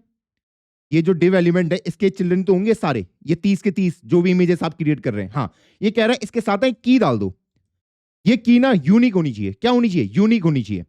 तो मैं यूजर में यूनिक क्या है, इस यूजर के अंदर यूनिक क्या है, यूनिक वैल्यू क्या हो सकती है? क्या मैं लॉगिन को दे बोल सकता हूं? हाँ, तो मैं यूजर डॉट लॉगिन इसके अंदर डाल दूंगा। अभी इसकी खासियत बताऊंगा, ये हम इस्तेमाल क्यों करते हैं, की देने की जरूरत क्यों पड़ती है, मैं आने वाले लेक्चर में आपको एक्सप्लेन करूंगा। पर फिलहाल के लिए समझ लो, जो हमारी की होनी चाहिए वो यूनिक होनी चाहिए, और की को कभी भी इंडेक्स नंबर मत देना, इंडेक्स नंबर से मत देना। ओके, हाँ, बस इस बात को याद रख लो। तो अब अगर मैं देखूं तो ये वाला एरर भी चला गया होगा, सारे एरर गायब। इतने बढ़िया तरीके से हमने कोड चलाया। अब आपका सवाल ये होगा कि भैया ये क्या एरे क्या है और इसको खाली रखने की जरूरत क्यों पड़ी? दोस्तों, इसको कहते हैं हम डिपेंडेंसी एरे। क्या कहते हैं? Dependency array. कई बार शायद मेरे सामने ऐसी कंडीशंस आ सकती हैं कि मुझे इस फंक्शन को दोबारा कॉल करना पड़े। मैंने क्या कहा? शायद कुछ कंडीशन फ्यूचर में जाके ऐसे आ सकती है जहां पे मुझे यूज इफेक्ट के अंदर जो कोड लिखा है इसको दोबारा से रन करना पड़े। ऐसी कंडीशन आ सकती है दोस्त, और उस वैल्यू को हम यहां पे पुट करते हैं। नहीं आ रहा समझ? अभी समझाता हूं। चलिए एक काम करते हैं, मैं यहां पे एक इनपुट वेरिएबल लेता हूं। क्या लेता हूं? इनपुट। ओके, ये इनपुट है टाइप टेक्स्ट। तो अगर आप यूआई के ऊपर देखोगे, यहां पे आपको टाइप टेक्स्ट दिखेगा। आई होप आपको नजर आ रहा होगा। ये यहां पे, जहां पे मैं ROHITNEGI ऐसे करके लिख सकता हूं। ओके, अब मान लो मैं जो यहां पे लिख रहा हूं ROHITNEGI, हाँ, मैं चाहता हूं यार इसको अभी ना कंट्रोल, जो भी मैं यहां पे टाइप कर रहा हूं इसको रिएक्ट कंट्रोल नहीं कर रहा, जो भी मैं यहां पे कर रहा हूं, क्योंकि आपने सिंपल एक वो लिया है, इनपुट टाइप टेक्स्ट लिख दिया, उसके अंदर जो भी टेक्स्ट आ रहा है इसको रिएक्ट हैंडल नहीं कर रहा है, इसको आपका ब्राउजर हैंडल कर रहा है। ब्राउजर की हेल्प से आप ये हैंडल हो रहा है, आप रिएक्ट हैंडल नहीं कर रहा है इसको, जो भी आप यहाँ पे टेक्स्ट लिख रहे हैं। तो फर्क क्या पड़ा, टेक्स्ट तो आ रहा है ना, मैं जो लिख रहा हूं मैं लिखूं, ब्राउजर हैंडल करे, मुझे क्या दिक्कत है दोस्त? दिक्कत है, मान लो मैं यहाँ पे जो भी लिख रहा हूं, जो भी मैं टाइप कर रहा हूं, और मैं चाहता हूं यार वो ना हमेशा कैपिटल में आए, मैं कीबोर्ड से कोई भी बटन दबाऊं पर वो यहाँ पे कैपिटल में आना चाहिए। किसमें आना चाहिए? कैपिटल लेटर में आना चाहिए। तो भैया यहाँ पे मुझे उसके ऊपर कंट्रोल चाहिए होगा। क्या चाहिए होगा? कंट्रोल चाहिए होगा। ओके, जो भी वहां पे टाइप कर रहा हूं, तो वो कंट्रोल मैं कैसे ले सकता हूं? तो यहाँ पे हमारे पास आता है ऑन चेंज इवेंट। क्या आता है? On change event. तो यहाँ पे मैं हैंडल चेंज नाम के फंक्शन को एग्जीक्यूट करा सकता हूं कि जब भी इसके अंदर कुछ चेंज हो तो आपको इस हैंडल चेंज को कॉल कर देना, फंक्शन हैंडल चेंज। इसका काम होगा, इस हैंडल चेंज वाले का काम क्या होगा? मैंने कहा जब भी मैं यहां पे टाइप करूंगा ना ये हाँ, मैं चाहता हूं ये कैपिटल में आए, कैपिटल में डिस्प्ले हो। ओके, आपको पता है आप जो भी यहां पे टाइप करेंगे वो वैल्यू किसके अंदर जाती है? वो वैल्यू किसके अंदर जाती है बताइए? ये जो आप यहां पे टाइप करते हैं वो वैल्यू किसके अंदर जाती है? जो वैल्यू वाला फील्ड होता है, हमने देखा था ना यहाँ पे की वैल्यू पेयर में होते हैं, नेम एंड वैल्यू। अगर आपको याद होगा कि जब भी आप इनपुट में कोई भी डेटा डालते हैं वो वैल्यू वाले कीवर्ड के अंदर जाता है, ऐसे जो वैल्यू नाम का एग्जिस्ट करता था। ये अगर मैं इसके अंदर ये लिख दूं इनिशियली ये ऐसे, तो इनिशियली आपको यहाँ पे वैल्यू की क्या दिखेगी? 48 दिखेगी। जो भी आप यहाँ पे वैल्यू डालते हो, तो जो भी आप यहाँ पे डालते हो वो कहां दिखता है? आपके यूआई के ऊपर डिस्प्ले होता है। चलो, कहानी तो मैंने आपको सुना दी, अब काम की बात करते हैं। ओके, अब हैंडल चेंज में मैं क्या चाहता हूं कि जो भी मैं यहाँ पे टाइप करूं वो पहले वो वैल्यू मुझे मिली तो सही। जो भी मेरे को यहां से मैं टाइप कर रहा हूं, कैपिटल तो बाद में करूंगा, पर ये वैल्यू पहले मुझे मिलेगी कहां से? दोस्तों, जो भी आप वहां पे टाइप कर रहे हो ना वो आपको आराम से मिल सकती है। मैं आपको दिखा देता हूं। console.log जो इवेंट ऑब्जेक्ट होता है, क्या होता है? इवेंट ऑब्जेक्ट पढ़ा है हमने इवेंट ऑब्जेक्ट के बारे में। ई डॉट टारगेट डॉट वैल्यू के अंदर वो चला जाता है, और इवेंट ऑब्जेक्ट ये खुद इससे पास करेगा। जब भी ऑन चेंज होगा, हाँ, तो ये इस हैंडल चेंज वाले को कॉल करेगा और इवेंट ऑब्जेक्ट ये इसको पास करेगा। इवेंट ऑब्जेक्ट हमने पढ़ा था जावास्क्रिप्ट के अंदर, अगर आपको याद होगा, कि जो भी वैल्यू मैं वहां पे टाइप कर रहा हूं, तो मैं आपको यहां पे दर्शा भी देता हूं इंस्पेक्ट के अंदर। चल के इसको रिफ्रेश करते हैं। अब आप देखो ROHIT, देखो जो भी मैं यहां पे टाइप कर रहा हूं उसको मैं यूआई के ऊपर दर्शा पा रहा हूं। लेकिन मैं ये चाह रहा हूं कि यार जो भी मैं यहां पे टाइप करूं ना ऐसे NEGI, ये कैपिटल में आए। किस में आए? कैपिटल। मैं लिखूं कैसे भी, कैपिटल में आए। तो भैया अगर मुझे इसके ऊपर पूरा कंट्रोल चाहिए तो मुझे वैल्यू फील्ड के ऊपर कंट्रोल चाहिए होगा। क्या चाहिए होगा? वैल्यू फील्ड के ऊपर कंट्रोल चाहिए होगा। तो कॉन्स्ट, मैं अगर यहां पे ऐसी लिख दूं, name set name use state, और इनिशियली मैं उसको क्या रखना चाहता हूं? एम्प्टी रखना चाहता हूं। बस वैल्यू के अंदर जाके आप अपना काम कर दीजिए। यहां पे जो भी वैल्यू आएगी कि वैल्यू के अंदर हम नेम वाली को रख देंगे। तो मुझे यहां पे सिंपली क्या कराना पड़ेगा? जब भी हैंडल चेंज आएगा तो मैं सेट नेम वाले को कॉल कर दूंगा। सेट नेम, हाँ, ई डॉट टारगेट डॉट वैल्यू को टू अपर केस, ये लीजिए, जो भी वैल्यू आएगी उसको अपर केस में कन्वर्ट कर देना। अब मैं यहां पे कुछ भी टाइप करूं हमेशा कैपिटल में आएगा दोस्तों, कुछ भी टाइप करूं, ये देख लो, आप देख सकते हैं। तो इससे रिएक्ट हमें क्या काम कर रहा है कि भैया वो मुझे कंट्रोल दे रहा है इसके अंदर लिखने का। इसलिए मैं ब्राउजर से नहीं करा रहा था। मैं चाहता हूं कि जो भी मैं इस इनपुट फील्ड के अंदर लिखूं उसका कंट्रोल मेरे पास रहे। इसका कंट्रोल, जो भी मैं यहां पे लिखूंगा इस इनपुट फील्ड के अंदर लिखूंगा, तो वो कंट्रोल अगर मुझे चाहिए तो भैया ये वैल्यू नाम का जो होगा उसको मुझे क्या बनाना पड़ेगा? एक स्टेट वेरिएबल बनाना पड़ेगा। क्या बनाना पड़ेगा? स्टेट वेरिएबल बनाना पड़ेगा कि const name set name use state आपने लिखा, क्योंकि इनिशियली मैं नहीं चाहता कि इसके अंदर कुछ भी लिखा हो। देखो इनिशियली कैसा चला होगा ये कि वैल्यू के अंदर आप जो भी लिखते हो वो आपके यूआई में दर्शा दिया जाता है। इनिशियली नेम क्या है? एम्प्टी है। नेम क्या है? एम्प्टी है, बिल्कुल कुछ नहीं है उसके अंदर, तो आपको एम्प्टी दिखा। लेकिन जैसे ही आपने उसके अंदर कुछ भी टाइप करने की कोशिश करी, मान लो आपने यहाँ पे ए टाइप करने की कोशिश करी, ए स्मॉल ए, तो यहाँ पे तो कैपिटल ए दिख रहा है। कैसे दिख रहा है? जैसे ही वहां पे चेंज हो रहा है उस इनपुट फील्ड के अंदर, उसने हैंडल चेंज वाले को कॉल किया, हाँ, और हैंडल चेंज ने क्या किया? सेट नेम को कर दो e dot target dot value to upper case. आपने स्मॉल ए डाला था, उसको कैपिटल ए के अंदर कन्वर्ट कर दो। ठीक, तो फिर से क्या होगा? ये फंक्शन फिर से रीरेंडर होगा। इस बार नेम के अंदर क्या जाएगा, कैपिटल ए जाएगा। इस तरीके से आप काम कर रहे हैं, और वैल्यू जब यहां पे ए रहेगी तो आपको यूआई के अंदर भी ए ही नजर आ रहा है। आई होप आपको ये क्लियर आया होगा। अब मैंने ये कहानी बुनी क्यों, बात तो वही है ना, एक कहानी सुनाने का फायदा क्या है। अब दोस्तों जो कहानी सुनाने का फायदा है, जो मैंने अभी आपको इतनी बड़ी कहानी सुनाई है, इसका काम ये है, अभी तक मैं सिर्फ इस वाले एपीआई से मैं यहां पे दे सकता हूं कि यार मुझे कितने यूजर की प्रोफाइल को लाना है। अगर मैं 10 देता हूं तो मेरे पास 10 यूजर की प्रोफाइल आ जाएगी। अगर मैं 12 देता हूं, सॉरी, अगर मैं 12 देता हूं यहां पे, तो मेरे पास 12 यूजर की इन्फो आ जाएगी। ये देख लो, मैं ये चाहता हूं कि यूजर टाइप करे कि उसको कितने यूजर की प्रोफाइल को अपने यूआई के ऊपर डिस्प्ले कराना है। अब बाय डिफॉल्ट मैं 30 यूजर की प्रोफाइल को डिस्प्ले कराऊंगा। ओके, बाकी और टाइप करके बता सकता है। तो इसको हम कैसे बना सकते हैं, तो इसको अगर मुझे बनाना है तो भैया मुझे टाइप बताना पड़ेगा कि भैया आपका टाइप है नंबर। ओके, वैल्यू को मैं यहां पे काउंट रख देता हूं, और ऑन चेंज अभी तक मैं ऐसे करके कर रहा था, आप इवन इसको यहीं पे भी एग्जीक्यूट करा सकते हैं। यहां पे तो मैं एक नया काउंट वेरिएबल लिख देता हूं, const count comma set count, और यूज स्टेट के अंदर मैं इनिशियल वैल्यू रख देता हूं, उसके अंदर 30, क्या रख देता हूं 30। ओके, हाँ, इनिशियली 30 यूजर की इंफॉर्मेशन को मुझे फैच कराना है। अब इस एपीआई को मुझे चेंज करना पड़ेगा, क्योंकि अब मैं ये वाली एपीआई यूज कर रहा हूं, ये वाली। तो इसको हम ऐसे करके प्रयोग कर सकते हैं। यहां पे मैं जो भी काउंट की वैल्यू रहेगी उसको मैं दर्शाऊंगा, ठीक, कि 30 यूजर की प्रोफाइल को फैच करके ले आओ।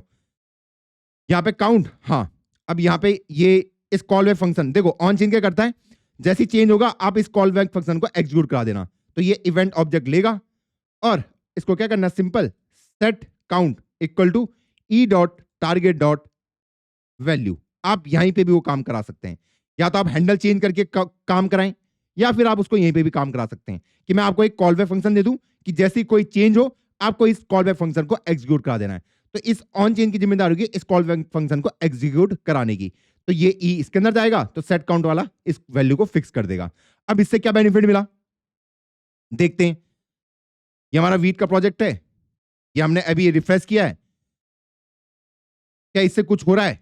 अगर मैं यहां पे देखूं, इसको ये करूं, मैं अगर 3 कर रहा हूं, भैया कुछ भी नहीं हो रहा।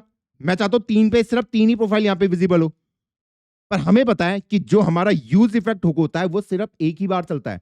मैं भले ही इसके ऊपर कुछ भी चेंज कर दूं, काउंट के ऊपर अब कुछ भी चेंज हो, कुछ नहीं होने वाला, यूज इफेक्ट वाला दोबारा कॉल नहीं होगा।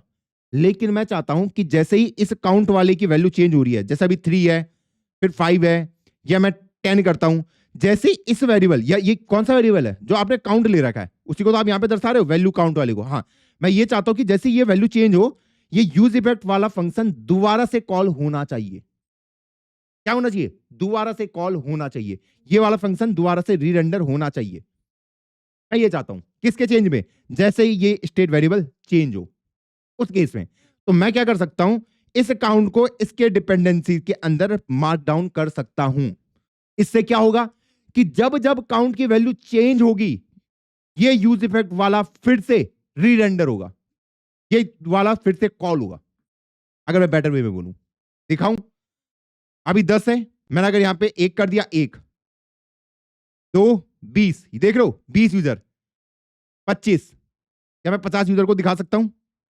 देखो 50 यूजर मैं यहां पे टाइप कर रहा हूं, और उसके हिसाब से आपका यहां पे चेंजेस हो जा रहे हैं। तो ये क्या है, आपका डिपेंडेंसी एरे है। आपको पता होना चाहिए कि जो यूज इफेक्ट हुक होता है, वो अपना जो उसके अंदर ये फंक्शन होता है, ये सिर्फ एक ही बार कॉल होता है।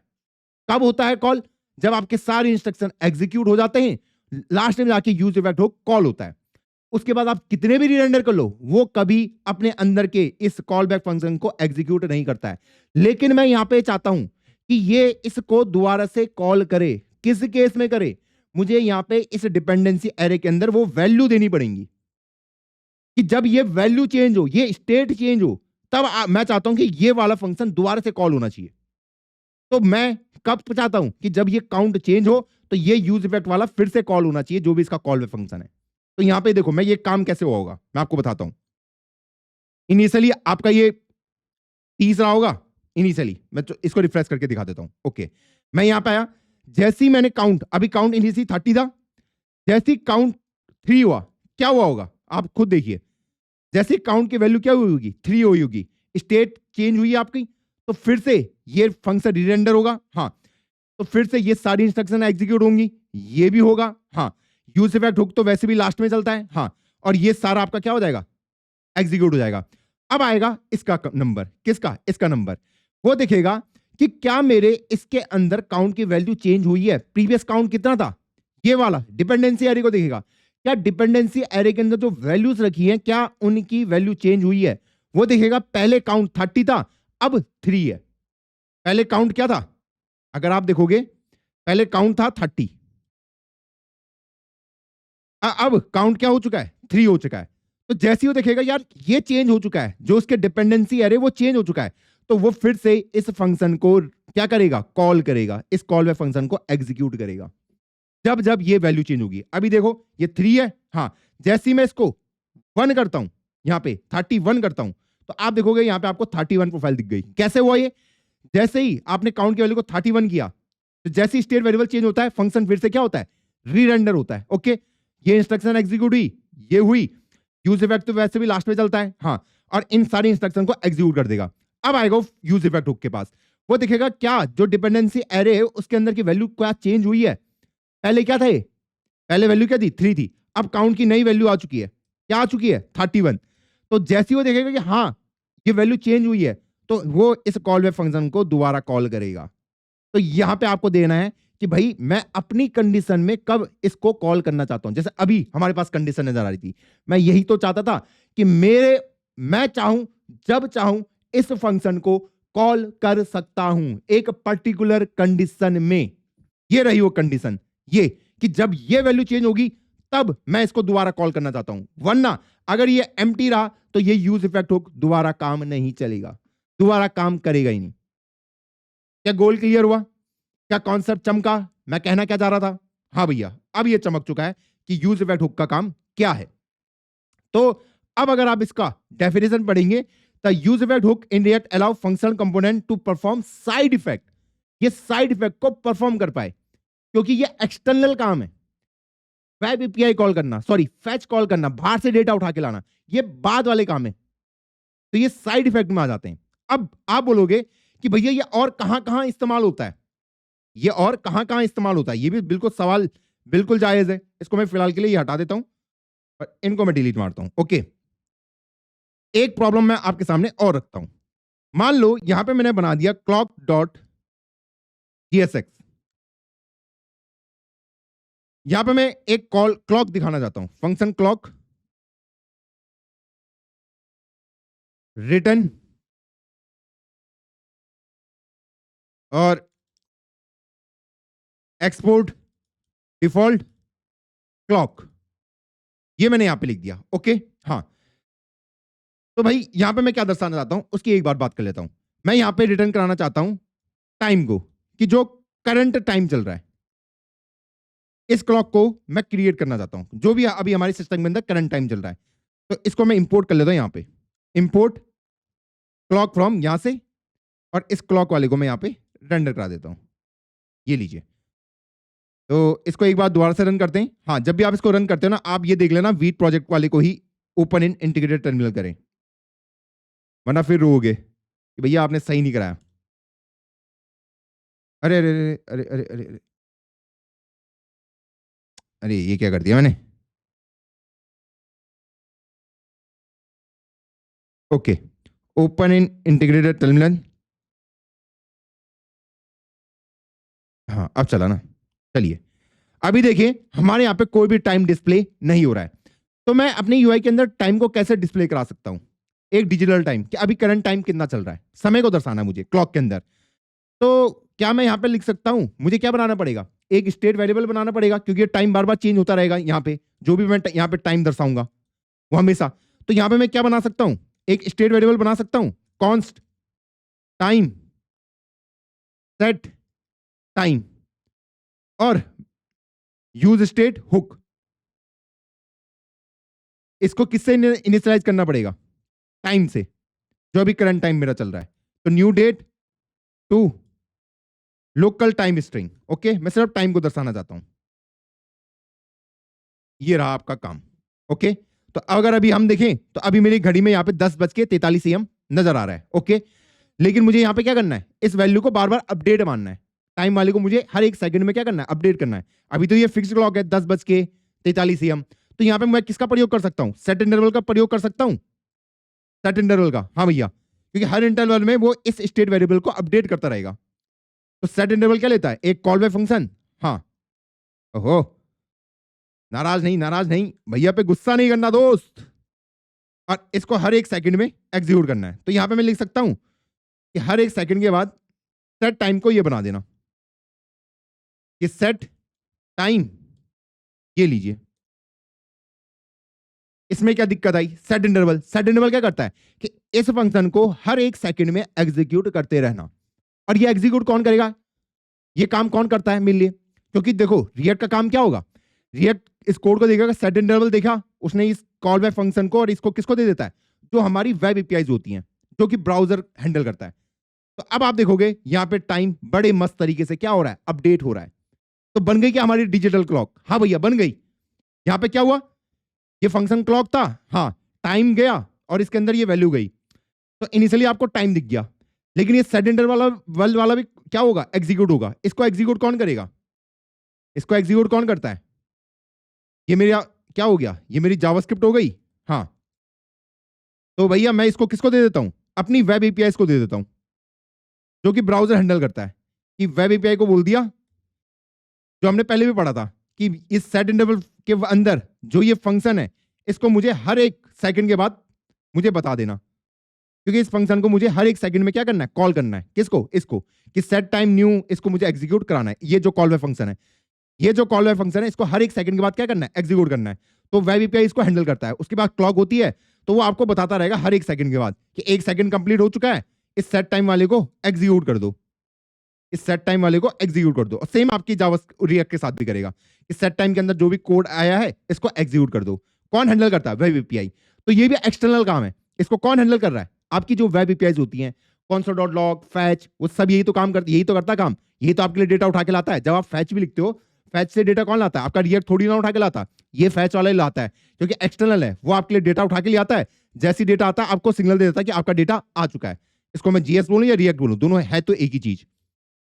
ये खुद से नहीं करते काम, ये इसको दे देते हैं कि फैच भी है इसके पास, console.log है, सारे वेब एपीआई इसके पास हैं, ये सब हैंडल कर देता है। कौन, ये किसके पास है, ये ब्राउजर के पास है। ठीक, ये ब्राउजर की क्या है, पावर्स हैं।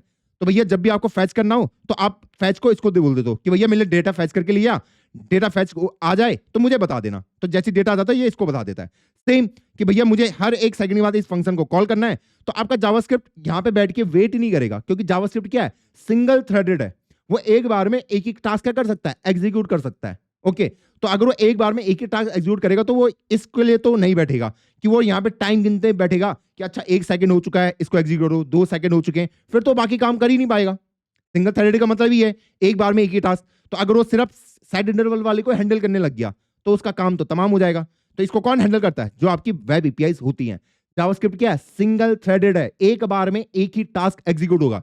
तो अगर मैंने इसको बोल दिया ना जावास्क्रिप्ट आप इसको हैंडल करो, बाहर वाले को नहीं बोला, जावास्क्रिप्ट कह रहा हूं, तो जावास्क्रिप्ट फिर यही काम करने बैठ जाएगा, टाइम गिनने बैठ जाएगा। अच्छा 1 सेकंड हुआ नहीं हुआ, हो गया, अब इस फंक्शन को कॉल करो, क्या 1 सेकंड हुआ नहीं हुआ, आपका काम तो तमाम हो गया। तो उससे बड़ी हम किसको बोल देते हैं, वेब एपीआई को, कि आप इसको हैंडल करो और आप मुझे बताते रहना टाइम टू टाइम हर एक सेकंड के बाद कि इस फंक्शन को क्या करना है, एग्जीक्यूट करना है। देखा था हमने, हाँ सेम।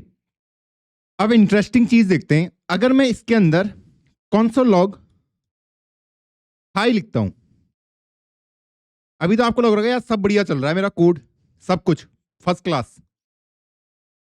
यहां पे आते हैं और इसको मैं इंस्पेक्ट करता हूं, ये क्या हो रहा भाई, हाई को देखो आप, 3, 7, 13, 21, 31, आप देख रहे हो हाई कितनी ज्यादा बार प्रिंट हो रहा है यहां पे, और कितनी तेजी से बढ़ रहा है। इसका मतलब क्या है कि मेरा यूआई कितनी ज्यादा बार री रेंडर होने की कोशिश कर रहा है यहां पे। अब री रेंडर होने से क्या दिक्कत है भाई, आप बोलोगे भाई जितनी ज्यादा बार री रेंडर होगा तो वहां पे इंस्ट्रक्शन एग्जीक्यूट हो रही हैं, फंक्शन कॉल हो रहे हैं। अब फंक्शन कॉल होने से क्या होता है, आपका जो ये डिस्प्ले है ना, ये स्लो हो सकता है, हैंग हो सकता है। अभी तो ये छोटा सा पार्ट आपको लग रहा है, देख रहे हो ये हाई, पर ये हुआ क्यों ऐसा, दोस्तों ये इसलिए हो रहा है, अगर आपने गौर किया होगा यहां पे क्या हो रहा है, जब सबसे पहली बार मेरा ये कोड चला होगा क्लॉक वाला, मैं आपको दिखाता हूं मस्त तरीके से ये हुआ क्यों। आपका जो यूआई ना वो फ्रीज हो सकता है क्योंकि वो यही काम करने में बिजी है कि भैया उसको क्या करो, एग्जीक्यूट करो इंस्ट्रक्शन को फटाफट फटाफट। यहां पे क्या हुआ होगा, जब सबसे पहली बार क्लॉक चला होगा उस समय पे टाइम के अंदर आपका टाइम आया होगा, हाँ, सेट इंटरवल फंक्शन कॉल हुआ, हाँ। अब ये सेट इंटरवल वाले ने क्या किया होगा, ये जो कॉल बैक फंक्शन है किसको दे दिया, आपके वेब एपीआई। ये इसका हाथ में नहीं है, ये आपके वेब एपीआई के हाथ में है।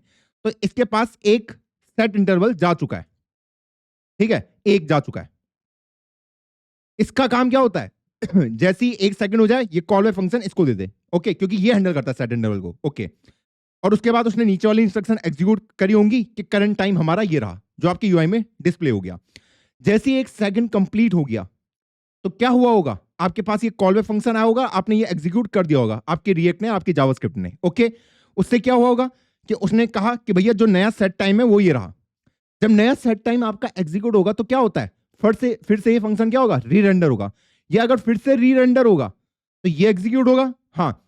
फिर से आपका सेट इंटरवल चलेगा और फिर से अगर सेट इंटरवल चलेगा तो किसके पास जाएगा सेट इंटरवल, ये तो एग्जीक्यूट कराएगा नहीं रिएक्ट, हाँ। ये किसको देता है, ये आपके वेब एपीआई को। अब इसके पास एक और सेट इंटरवल जा चुका है, पहले भी जा रखा था, ये भी इसके पास चला गया है। और आपके यहां पे नया टाइम आपको दर्शा दिया जा रहा है, टाइम में कोई दिक्कत नहीं आ रही है। फिर से जैसे 1 सेकंड कंप्लीट हो गए, इसके भी 1 सेकंड, इसके भी, दोनों ने अपने अपने भेज दिए, इसने भी भेज दिया और इसने भी भेज दिया अपना, कि इन इंस्ट्रक्शन को एग्जीक्यूट कराओ, इस फंक्शन को दोबारा री रेंडर कराओ, क्योंकि इन्होंने क्या भेजा होगा कि इसको दोबारा से एग्जीक्यूट कराओ। फिर से एग्जीक्यूट हुआ, क्लॉक फंक्शन एग्जीक्यूट हुआ, ये एग्जीक्यूट हुआ, फिर से सेट इंटरवल चला। सेट इंटरवल कौन हैंडल करता है, वेब एपीआई। अब आपके वेब एपीआई के पास एक और सेट इंटरवल चला गया है, एक और, पहले 2 थे अब एक और ऐसे ही ये बढ़ते जाएंगे कि जैसे 1 सेकंड इसका कंप्लीट हुआ, ये सब अपने कॉल बैक फंक्शन को इसको भेजते रहेंगे। और ऐसे ही आपको ये यहां पे इतने सारे ये दिख रहे हैं, इतनी तेजी से बढ़ रहा है, इसलिए बढ़ रहा है क्योंकि इतने सारे सेट इंटरवल मैंने इसको यहां पे भेज दिए हैं। तो बताइए, ये भी तो आपकी मेमोरी कंज्यूम करेगा अगर आप इसको इतने सारे सेट इंटरवल भेज दोगे। आप बोले भैया इस टाइम का ट्रैक रखते रहना, और रख रहा है। अब कुछ देर बाद वो 100 हो जाएंगे, कुछ टाइम बाद 500 हो जाएंगे और वो बढ़ता ही जाएगा, इसके बाद बहुत सारे सेट इंटरवल हो जाते हैं। तो मेरा काम क्या है, मैं यहां पे ये कह सकता हूं कि भैया मुझे सेट इंटरवल वाला जो ये फंक्शन है, ये जो है एक ही को एक ही भेजना है, इसके पास एक ही भेजना है। मल्टीपल सेट इंटरवल भेजने की जरूरत ही क्या है, मल्टीपल सेट इंटरवल भेजने की जरूरत ही क्या है, इसके पास एक ही बार हो जाएगा मेरा काम। तो इसीलिए जो आपका ये सेट इंटरवल होगा तो मैं क्या करूंगा, इसको किसको दे दूंगा, हमारे यूज इफेक्ट हुक के अंदर, और ये हमारा कॉल बैक फंक्शन लेगा। मुझे इसको एक ही बार एग्जीक्यूट कराना है, इसीलिए सेट इंटरवल इसके पास चला जाएगा। इसके अंदर मैं सेट इंटरवल लिखता हूं, यह है उसका रीजन कि भैया सेट इंटरवल को इसके अंदर लिखो। अब इससे क्या फायदा होगा कि सबसे पहली बार आपका फंक्शन क्लॉक कॉल हुआ होगा, हाँ, उसने इस इंस्ट्रक्शन को एग्जीक्यूट किया, लेटेस्ट टाइम आ गया, यूज इफेक्ट हुक को चलाएगा नहीं, हाँ, क्योंकि लास्ट में चलेगा, और आपको आपका करंट टाइम डिस्प्ले हो जाएगा। करंट टाइम क्या हो जाएगा, डिस्प्ले हो जाएगा आपके यूआई के अंदर, ओके। उसके बाद क्या होगा, ये जो अब लास्ट में जाके जब वो यूज इफेक्ट हुक को चलाएगा, उसने सेट इंटरवल वाले को एग्जीक्यूट करेगा, ये जो आपका सेट इंटरवल है इसको वो एग्जीक्यूट करा, जो भी उसने चलाया। अब ये सेट इंटरवल ये तो खुद हैंडल करता नहीं, ये किसको दे देगा, रिएक्ट, आपके वेब एपीआई को दे देगा कि भैया ये वेब एपीआई आप इस सेट इंटरवल को ले लीजिए। तो इसने इस सेट इंटरवल को अपने पास रख लिया। अब इसके पास वो क्या है, कॉल बैक फंक्शन है कि जैसे एक सेकंड कंप्लीट होगा तो मैं कॉल बैक फंक्शन हमारे रिएक्ट को दे दूंगा। तो ये अब वेट करेगा, जैसे ही 1 सेकंड कंप्लीट हुआ, इसने कॉल बैक फंक्शन को दोबारा से रिएक्ट को दिया और इसने कॉल बैक फंक्शन को क्या करा दिया, एग्जीक्यूट करा दिया। जैसे ही आपका ये कॉल बैक फंक्शन एग्जीक्यूट होगा 1 सेकंड के बाद, तो क्या होगा, आपका ये वाली इंस्ट्रक्शन एग्जीक्यूट होगी, फंक्शन फिर से री रेंडर होगा, क्लॉक, जब भी आप सेट टाइम, जब भी आप स्टेट वेरिएबल को अपडेट करते हैं। अब ये चलेगा, हाँ, क्या इस बार यूज इफेक्ट हुक चलेगा, क्योंकि हमने यहाँ पे एम्प्टी डिपेंडेंसी एरे दिया है, डिपेंडेंसी एरे दिया जो कि एम्प्टी है। अब ये नहीं चलेगा क्योंकि ये एक ही बार चलता है दोस्त, कितनी बार, जब यहाँ पे आप एम्प्टी एरे देते हैं। तो अब और सेट इंटरवल उसके पास नहीं जाएंगे, किसके पास, आपके वेब एपीआई के पास, जो पहले था वही चलता रहेगा फर्स्ट क्लास। फिर नीचे वाली इंस्ट्रक्शन एग्जीक्यूट हुई तो आपको लेटेस्ट टाइम दिख गया। अब जैसे ही 1 सेकंड कंप्लीट हुआ, ये फिर से बता देगा आप अपने कॉल बैक फंक्शन को एग्जीक्यूट कराइए। जैसे ही कॉल बैक फंक्शन फिर से एग्जीक्यूट होगा, जो इसके पास आपने दे रखा है, तो ये क्या करेगा, आपकी यूआई को दोबारा से रीरेंडर करेगा। ये क्लॉक वाला, ये दोबारा से रीरेंडर हुआ, क्योंकि अब तो इस सेट इंटरवल वाला आपका कॉल होना ही नहीं है बार बार। सेट इंटरवल ये हैंडल कर रहा है, और ये जो कॉल बैक फंक्शन आपने उसको दिया, ये अंदर वाला कॉल बैक कौन सा है, ये जो आपका कोड लिखा है, ये आपको देता रहेगा टाइम टू टाइम। हर 1 सेकंड के बाद ये आपके इसको दे देगा कि भैया ये कॉल बैक है, इसको एग्जीक्यूट कराओ, तो ये उसको एग्जीक्यूट करा देगा। तो इससे क्या हुआ कि मल्टीपल सेट इंटरवल इसके पास नहीं गए हैं। इसकी एडवांटेज देख लो भाई। हाई 2, अब हर 1 सेकंड में अपडेट हो रहा है। अब मुझे टेंशन लेने की जरूरत नहीं है, अब मल्टीपल नहीं चल रहे, देख लो। हाई 2 3, हर 1 सेकंड के बाद एग्जीक्यूट रहा, हर 1 सेकंड। और पहले कितने सारे एग्जीक्यूट हो रहे थे।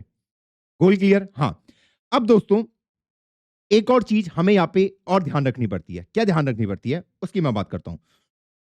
मान लीजिए मेरे पास, मुझे एक काम करना है, मुझे अपने यूआई के ऊपर ना एक बटन चाहिए जो डिस्प्ले और हाई का उसका होगा, डिस्प्ले और हाइट का। अगर मैं उस बटन पे सो है, तो ये टाइम आपको शो होगा। जैसे ही मैं हाइट पे क्लिक करूंगा, ये टाइम मुझे शो नहीं होना चाहिए। तो बटन मैं कैसे बना सकता हूं, बटन बना सकता हूं यहां पे ऐसे करके कि एक बटन बना दिया। हाँ, और मैं यहां पे चाहता हूं या तो मेरे पास शो हो यूआई पे या फिर हाइड हो, एक ही दिखना चाहिए। इसको मैं कैसे कर सकता हूं, एक स्टेट वेरिएबल हम यहां पे ले लेते हैं, const show comma set to, use state initially मैं ट्रू ले सकता हूं। स्टेट वेरिएबल के अंदर आप कुछ भी डाल सकते हैं। तो अगर शो की वैल्यू ट्रू हुई तो आपको यूआई पे शो डिस्प्ले होगा। अगर शो की वैल्यू फॉल्स हुई तो आपको हाइड वाला शो होगा। तो इनिशियली तो शो वाला ही हमें यहां पे शो हो रहा है, ओके। लेकिन मैं यहां पे चाहता हूं कि हाइड वाला दिखे पहले, ताकि मैं उसको चेंज भी कर पाऊं। ठीक है, तो इनिशियली हमारा टाइम यहां पे शो हो रहा है, तो अगर मैं हाइड पे क्लिक करता हूं तो ये टाइम हाइड हो जाना चाहिए, ओके। और जैसे मैं हाइड पे क्लिक करूं तो यहां पे शो वाला बटन आ जाए और ये टाइम हाइड हो जाए, ओके। तो ये मैं कैसे करा सकता हूं, तो यहां पे मैं लिख सकता हूं ऑन क्लिक, यहीं पे मैं कॉल बैक फंक्शन लिख सकता हूं कि set show equal to not of show. जो शो की पहली वाली वैल्यू थी उसको आप क्या कर दो, चेंज कर दो बस। तो अभी अगर मैं इसके ऊपर क्लिक करता हूं, ये देखो शो हाइट, क्योंकि चेंज हो रही है, ट्रू थी फॉल्स हो रही, फॉल्स हो रही, ट्रू हो जा रही है, ओके। अब उसके बेसिस में मुझे इस करंट टाइम को शो और हाइड करना है, ओके। तो अगर मैं हाइड पे क्लिक करता हूं तो ये टाइम हाइड हो जाना चाहिए। ये मेरे यूआई पे नहीं दिखना चाहिए, ये मेरे यूआई के ऊपर दिखना ही नहीं चाहिए। अगर मैंने किस पे क्लिक किया, अगर मैं हाइट पे क्लिक करूं ना यहाँ पे, ये हाइट पे, हाँ, तो ये टाइम दिखना नहीं चाहिए। और जैसे ही मैं शो पे क्लिक करूं ये टाइम दिख जाए, तो मुझे क्या करना पड़ेगा, यहाँ पे मैं इसको कॉपी करूंगा और यहां पे मैं लिखूंगा अगर मेरा शो ट्रू है, क्योंकि ऐसे करके क्या लिख सकता हूं मैं, जावास्क्रिप्ट का कोड लिख सकता हूं। अगर शो मेरा ट्रू है, शो की वैल्यू एंड, ये कोड मैंने इस तरीके से यहां पे लिख दिया। इससे क्या होगा कि जो अगर ये कंडीशन ट्रू हुई तो आपको पता है ये एंड क्या करता है, जो दूसरा वाला होता है उसको रिटर्न करके दे देता है, यही तो करता है। ये एंड क्या करता है, अगर फर्स्ट वैल्यू ट्रू हुई तो इसको क्या कर देना, रिटर्न। अगर पहली वैल्यू फॉल्स होती है तो फॉल्स ही रिटर्न हो जाता है। तो इससे कमाल क्या होगा, आप देखो यहां पे कमाल,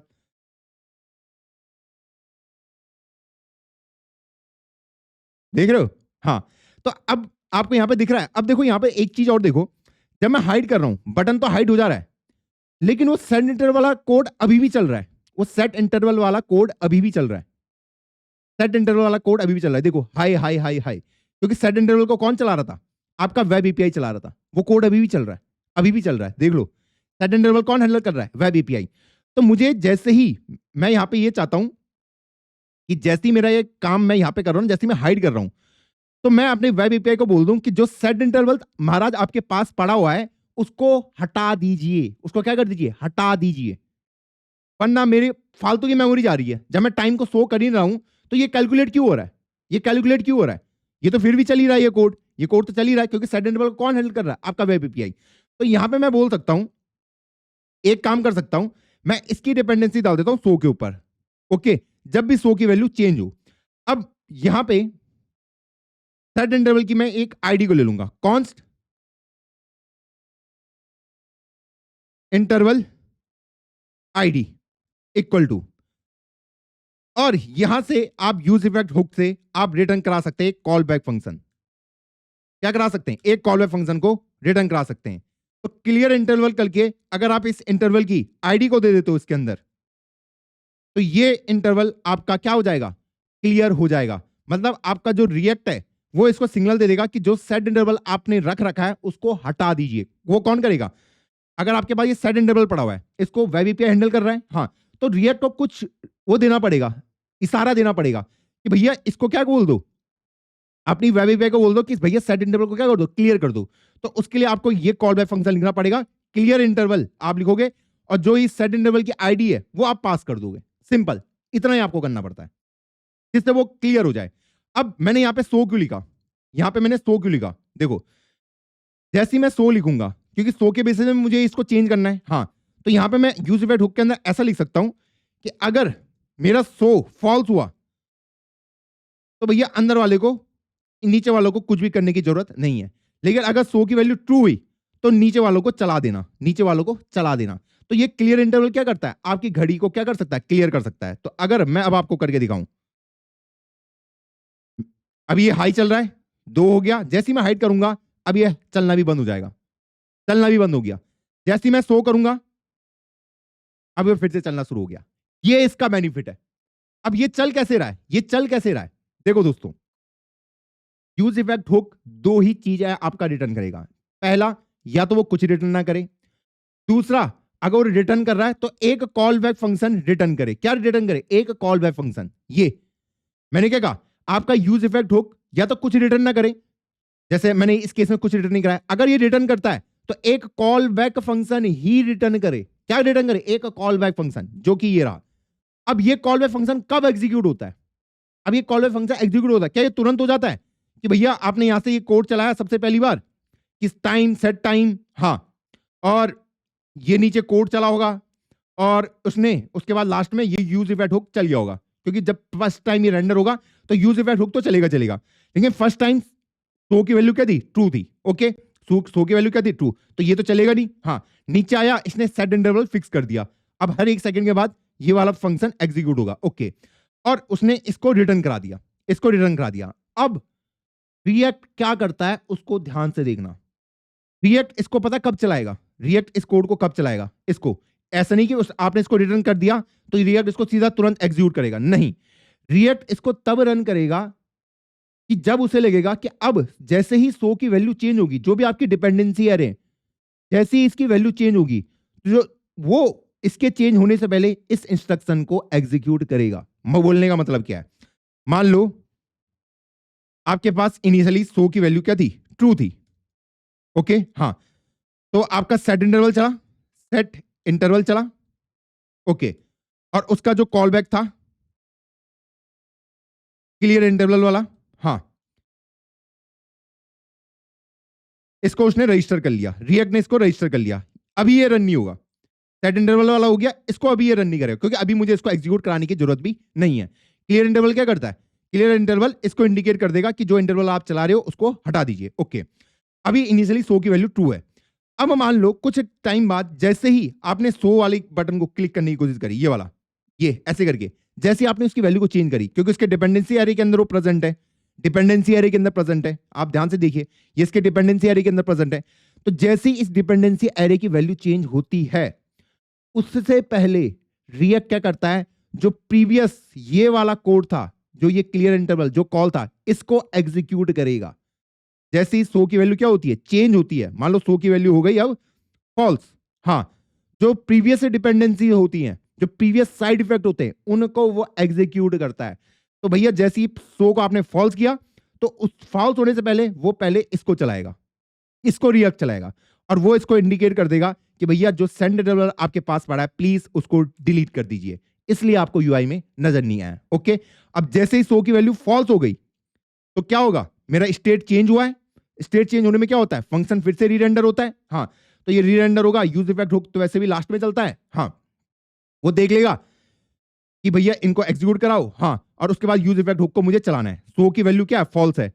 तो देखो सो पहले ट्रू था, अब फॉल्स है, वैल्यू तो चेंज हुई है, उसको ये हुक को तो चलाना ही पड़ेगा। ये जो आपका कॉल बैक फंक्शन है, कॉल बैक फंक्शन क्या होगा, एग्जीक्यूट होगा। तो फॉल्स था, हाँ, तो ये ट्रू हो जाएगा, तो रिटर्न वो यहीं से हो जाएगा, नीचे वाली इंस्ट्रक्शन कोई एग्जीक्यूट हुई नहीं। तो क्लियर इंटरवल जो भी आप यूज इफेक्ट हुक से रन कराओगे, रिटर्न कराओगे सॉरी, वो कब चलेगा, जैसे ही उसका डिपेंडेंसी चेंज होता है, उस चेंज के अपडेट होने से पहले उसके जितने भी साइड इफेक्ट हैं उनको क्लियर कर देगा। वरना क्या होगा, वरना क्या गड़बड़ हो सकती है, अगर मैंने ये नहीं कराया होता, अगर मैंने रिटर्न नहीं कराया होता, क्या गड़बड़ होती, वो बैकग्राउंड में और भी चलता रहता, कुछ फर्क नहीं पड़ता। जो अभी हमने देखा था कुछ फर्क नहीं पड़ता, वो सेट इंटरवल वैसे भी चलता रहता। अब मल्टीपल सेट इंटरवल चलते, तो हम क्या करते हैं कि नए सेट इंटरवल आने से बड़ी पहले हम प्रीवियस वाले सेट इंटरवल को हटा दें पूरे तरीके से। जब आप शो और हाइड कर रहे हैं, हमने यहां पे देखा कि भैया मैं ये भी नहीं चाहता था कि वो बैकग्राउंड में भी चले, अगर मैं हाइड दबा दे रहा हूं तो मैं ये भी नहीं चाहता हूं बैकग्राउंड में भी चले, मैं शो कराऊं वो फिर से यहां पे शो अप हो जाए। तो ये इसका कमाल रहा। आई नो आज का लेक्चर थोड़ा सा आपके लिए हैवी रहा होगा। ये नोट्स मैंने आपके लिए यूज इफेक्ट हुक के लिए बनाए हैं, इनको जाइए और रिवाइज करिए। ये जो लेक्चर है पूरे तरीके से काफी इन डेप्थ इसके अंदर नॉलेज है, और भी सारी चीजें आपको इसके अंदर दिखेंगी, ये और क्या क्या काम करता है और ये और क्या क्या चीजें कर सकता है, जैसे कि भैया फैचिंग data from API, setting up timer. Maximum काम आप फैच ही कर रहे होगे, मैक्सिमम टाइम हम यही काम करते हैं। Set interval, set time out हम रियली यूज करते हैं, और नीचे वाले भी हम बहुत कम इस्तेमाल करते हैं। सबसे ज्यादा इस्तेमाल यूज इफेक्ट हुक का आपका फैच वाला ही करता है मैक्सिमम टाइम। तो आई होप आज के लेक्चर में आपको मजा आया होगा, चीजों ने सेंस बनाया होगा। लेक्चर को दोबारा से रिवाइज करो, आपके कॉन्सेप्ट में और ज्यादा क्लियरिटी आएगी। अब मैं मिलता हूं आपको नई वीडियो में, उससे पहले एक प्यारा सा कमेंट ड्रॉप कर देना, उससे मुझे बहुत मोटिवेशन मिलता है। आप कमेंट ड्रॉप नहीं करोगे वीडियो लेट होती जाएगी, है ना। हाँ, तो मिलता हूं अब आपको किसी नई वीडियो में, तब तक के लिए जय हिंद, जय भारत।